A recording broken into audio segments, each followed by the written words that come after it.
Well, good evening, folks. Welcome to Clay Hand Building. I'm at my temporary studio, which is a board and a piece of canvas over the surface of it, and my various tools spread on the table in back of me. I think at the end of the last session, I took a piece that I had made, a pinch pot, which is now in the greenware stage, broke it down, added it to some water, and slaking it down so that I can recycle the clay. And what we have over here is a whole plaster slab with clay that is being recycled in my studio. We're laying it out to dry it out so that it becomes workable once again. So that's in essence the review and looking back to the possibilities for recycling your work. I'm going to move over to my slab roller. One last thing I want to interject, just as that squeaky wheel, a reminder, clay shrinks. You can see that all the moisture has dried out of it, and as it shrinks, it cracks. Sometimes. We're going to try to avoid that. So I had rolled out this big chunk of clay with the intention of doing a carving demo with you guys, but I forgot about it and it got too dry. If this happens to you, it's bone dry. Don't try to start carving on it. It's a very, there's silica that comes off of the clay. It's not good to be breathing it. So to echo back to the original chunk that last week I had showed you, and I had carved a quick sketch out of it, and I took it now to a soft slab of clay. And I took that soft slab of clay, which I'm going to do right now, laid it over the form, and with a simple roller press it. Don't apply too much pressure because this is unfired. It's greenware. It's really thick, so I can apply a little bit of pressure, but it is, it is fragile at this point. So once again, I can then pull that off, and you can see that I've created a repetitive pattern on the surface of the clay. And this can be used with future decoration and other possibilities. So I'll put this over here.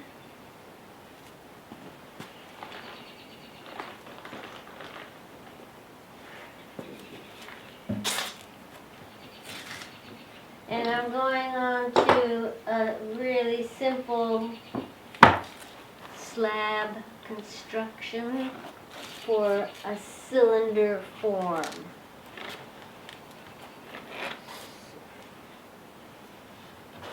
So I rolled the clay out a little while ago, and already it's forgotten that it's clay. So I'm stretching it out a little bit.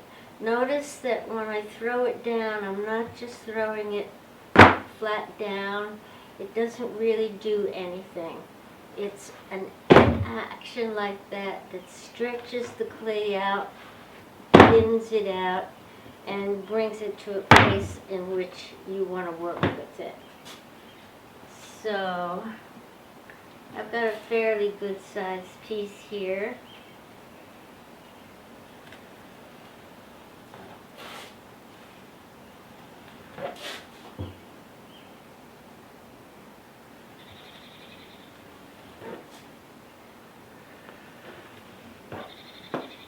And I do this quite frequently. If I'm working on a new idea, I will do multiples, explore the form many times over. So these are pieces that I'm going to set aside. I don't know if you can see that, but there is an air bubble in there. It's a very slightly raised air. Oh no, it's not an air bubble. It's a piece of hard clay that was embedded in the back. Okay, we can repair that. I'm going for equal thickness, so I'm just going to fill it in the back. Once again, refining the form. This is going to be the edge of a cup. This is going to be a cup, this form. And when it comes to functional ware or anything that you're going to be drinking out of, you want to pay a lot of attention to the top rim on it, because that's the part that's going to be touching your mouth. So I'm refining it, thinning it, and now thinking about a pattern that I would like to have in that before I make it into a form. This is a stamp I made several years ago. It was a thick piece of clay. I carved a bamboo pattern into it, bisque fired it, and could use it as a roller stamp.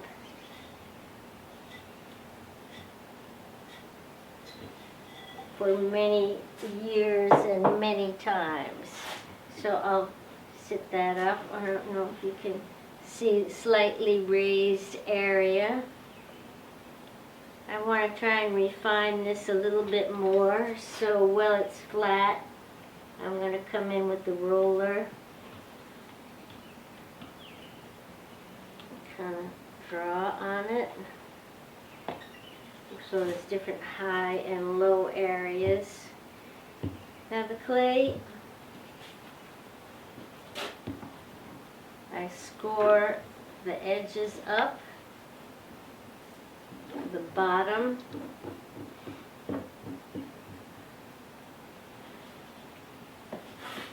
a little bit of moisture,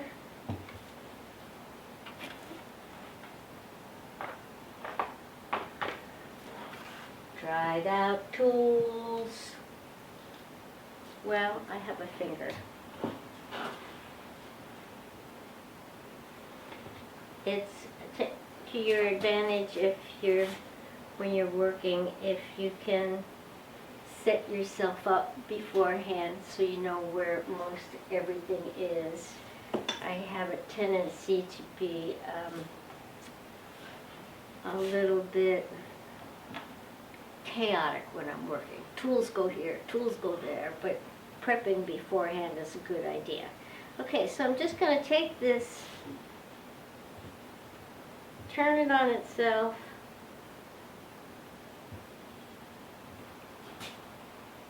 pinch the edges together,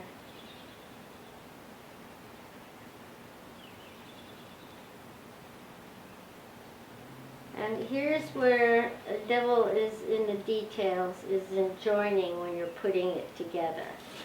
I'm gonna work on that later, but come back in now. I want to bottom on this piece. I've scored the bottom up already.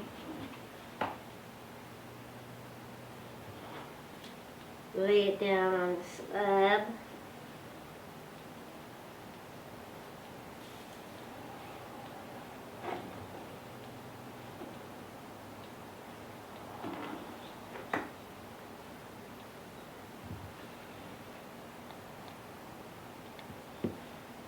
I didn't cut all the way through on that, so I'm going to come back.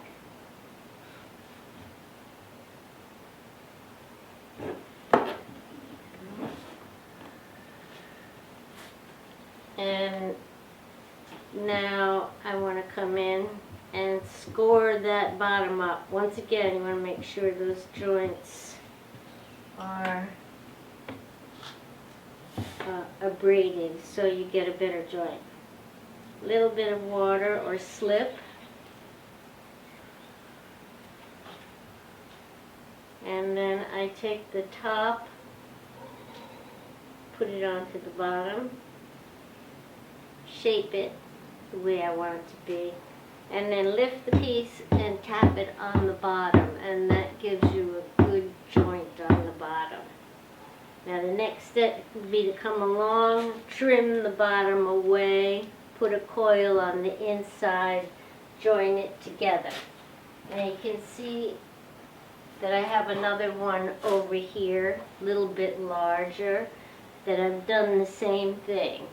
And frequently, I let them stiffen up a little bit before I come in to try to refine them.